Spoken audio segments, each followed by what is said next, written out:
बिस्मिल्लाहिर्रहमानिर्रहीम। हम 300 ग्राम, ये ग्राम है, ये मैंने 300 ग्राम, आपको नज़र आ रहा होगा, तकरीबन 299, 300 ग्राम तकरीबन 299 है, यानी 300 ग्राम तकरीबन मैंने मैदा लिया है। 300 ग्राम मैदा मैंने ले लिया। अब इसमें 1 चम्मच बटर, 1 चम्मच बटर तकरीबन 1 चम्मच बटर मेल्ट हुआ, इसको मैं मेल्ट करके डालूंगा। इसमें बटर मैं यहाँ रख देता हूँ, आपको पता चले कि इसमें मैंने बटर डाला है। 1 चुटकी भर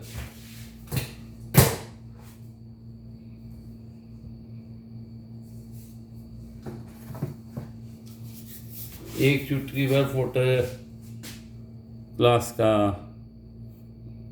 बेकिंग पाउडर, 1 चुटकी भर, मैं आपके सामने डाल के दिखा दूँ। 1 चुटकी भर पाउडर और 1 चुटकी भर जनाबे आली, इसमें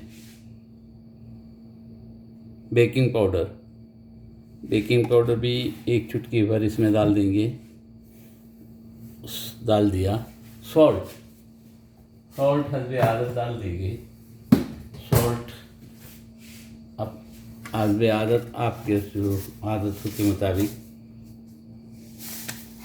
आप सॉल्ट मिलाइएगा आदत के मुताबिक। लेकिन ये बैटर को पहले गरम करके मेल्ट करके डालूंगा, और ये डालूंगा और चीज़ें दोनों आपको बता दी हैं जो डालनी है, और सॉल्ट डालेंगे और इसको पहले मिक्स करेंगे और बाद में पानी डाल के इसका आटा गूँनेंगे, इसका डो बनाएंगे।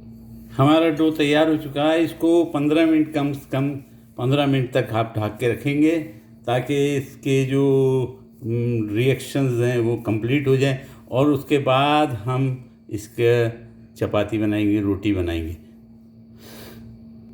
300 ग्राम के मैंने 2 पेड़े बनाए, एक ये है और एक इसके ऊपर डाल दिया है, और मैं इसकी रोटी बेल दूंगा। और 300 ग्राम में 2 रोटियां छोटी छोटी सी, यानी दरमियानी साइज़ की बन जाएंगी। उसके बाद बताता हूँ आपको। मैंने रोटी बेल दी, और बेलने के बाद एक को मैंने अपने फ्राई पैन पे डाल दिया।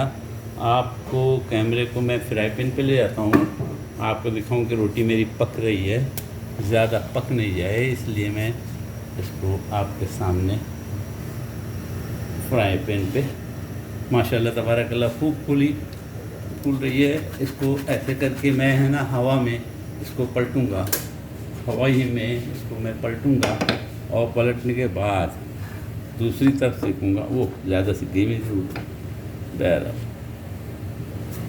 मेरी रोटी ज़्यादा सीख गई।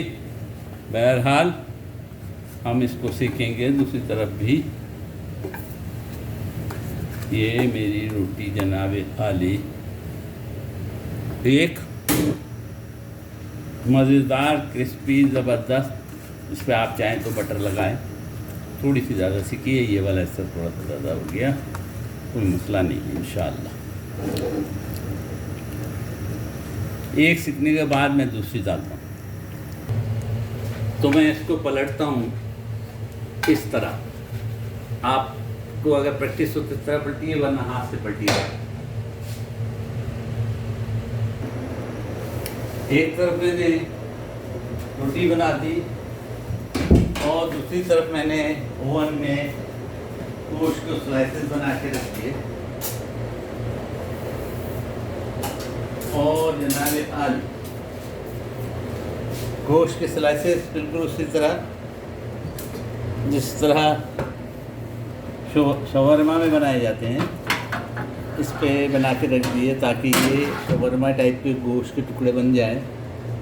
इसमें इस खाने को मैक्सिकन भी पकाते हैं, और उनकी रोटी जो होती है वो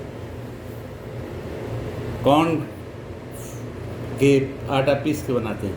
तो ये हमारी 2 चीज़ें तैयार हो गई। अब हम दोबारा तीसरी तरफ इसकी असेंबली की तरफ चलते हैं। ये गोश्त के टुकड़े कैसे किए और इसको मैरिनेट क्या किया, मैं इंशाल्लाह रेसिपी में सब डाल दूँगा। हमारी बेहतरीन किस्म की रोटी तैयार हो चुकी, थोड़ी हल्की सी लाल हो तो ये रोटी तैयार, और ये हमारा गोश्त तैयार और सैलेड तैयार। अब सिर्फ असेंबल करना बाकी है। इंशाल्लाह आपके सामने असेंबल करता हूँ। मेरे पास सलाद पूरा नहीं है, लेकिन जो है घर में मौजूद उसकी ही सलाद आप बनाएं। सलाद पूरे से मुराद मेरे पास सैलेड के पत्ते, हरा धनिया भी आज आना हुआ है, इंशाल्लाह स्टोर वाले ला के देते हैं। वो ऑनलाइन सारी चीज़ें मंगाई जाती हैं। बहरहाल इस वक्त मेरे पास जिसको खीरा बोलते हैं, क्यूकम्बर वो है, टोमेटोज़ हैं और हरी प्याज है, इस किस्म की चीज़ें हैं। तो वो बच्चों को पसंद नहीं, जो चीज़ें बच्चों को पसंद हैं वही हम इसमें डालेंगे। मैंने इसके एक खीरे के टुकड़े कर लिए, ये टुकड़े कर लिए हैं, कुछ ऐसे लंबे काट लिए हैं। टमाटर कुछ लंबे काट लिए, कुछ इस तरह काट लिए। और अब हम अपने स्पेनिश टॉर्टिया को ऐसा करने जा रहे हैं। बहुत आसान, मज़ेदार। इसको यहाँ पे शवरमा कहते हैं, शवरमा भी आप कह सकते हैं। मैंने चीज़, मायनीज़, चीज़ और मायनीज़ दो चीज़ें ली हैं।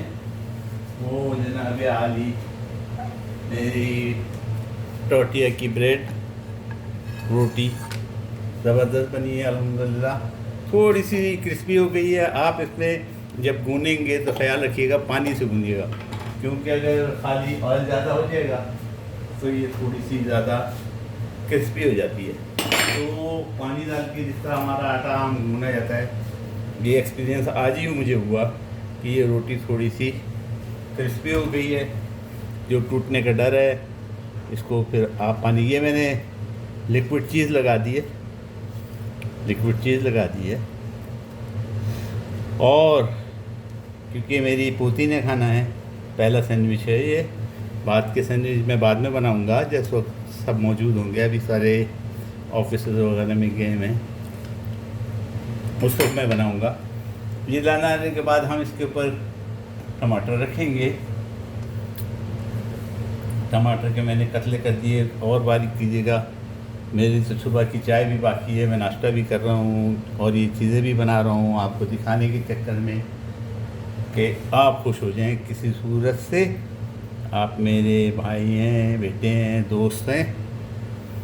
सबसे ज़्यादा मुझे दोस्ती पसंद है। मेरे आज सुबह से दोस्तों के फ़ोन आने शुरू हो गए, उनके भी जवाब देने थे, उनको दिए।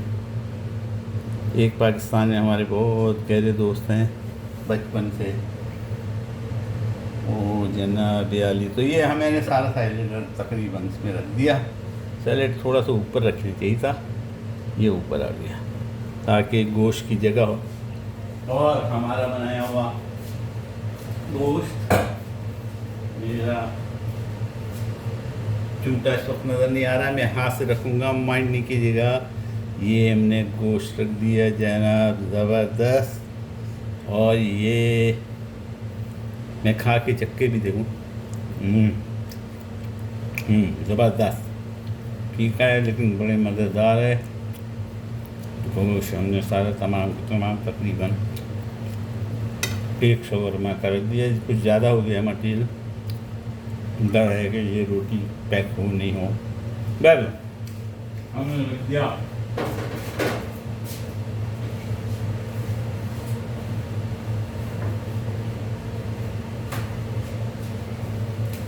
दो पेपर टॉयलेट पे अपने किचन टॉवल्स जो होते हैं, पेपर जो होते हैं वो लिए, उनके ऊपर इसको रखता हूँ। ये क्योंकि मटेरियल ज़्यादा है, बहरहाल इसको उसके ऊपर रखता हूँ एहतियात के साथ। बिस्मिल्लाहिर्रहमानिर्रहीम।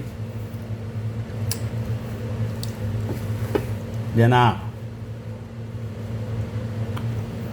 किचन टॉवल के ऊपर रख दिए मैंने। अब इसके ऊपर आप चाहें तो, बच्चों को चाहे तो ketchup,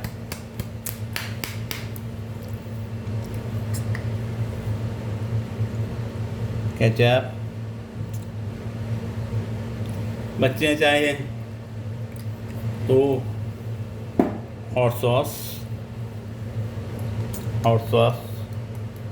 chilli hot sauce red वाला यहाँ बहुत खाया जाता है, अरबों में बहुत खाते हैं और मेक्सिको वगैरह में भी बहुत खाते हैं। इसको मेक्सिको में टोर्टिया कहते हैं और वो कॉर्न फ्लावर के साथ रोटी को बनाते हैं।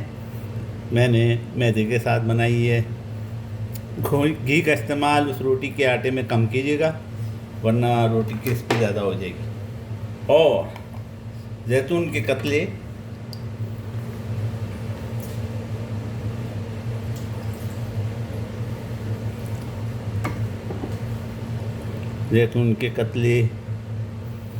चाहे तो मशरूम्स, मेरे पास मशरूम भी हैं लेकिन मैं इतना ही, क्योंकि ये मटेरियल ज़्यादा हो गया है, रोटी थोड़ी छोटी पड़ रही है, इसलिए इसको इतना ही काफ़ी समझते हैं। आप बना के देखें और खा के देखें, ज़िंदगी का लुत्फ़ मज़ा आपको मैं किस तरह दिखाऊं, ये तो मेरी समझ से बाहर है। बहरहाल ये देखिए, ज़िंदगी का लुत्फ़ और मज़ा घर के अंदर बनाएं। इसको घर यहाँ पे सऊदीया में बहुत लोग खाते हैं, मेक्सिको में खाते हैं, इटली में खाया जाता है, ये टोर्टिया के नाम से है और यहाँ शवरमा के नाम से। ज़बरदस्त घर का शवरमा बनाएं और खाएं और मज़े लें और मुझे दुआ में याद रखें। तो ये गोश्त का थोड़ा सा मैं आपको दिखाना चाहता था, वो दिखा दूँ।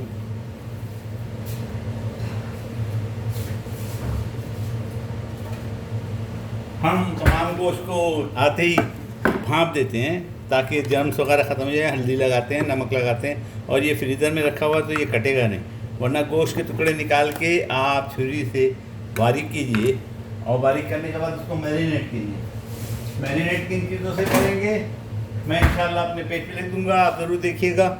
इंशाल्लाह आप भी बनाएंगे और बहुत मज़ा पाएंगे।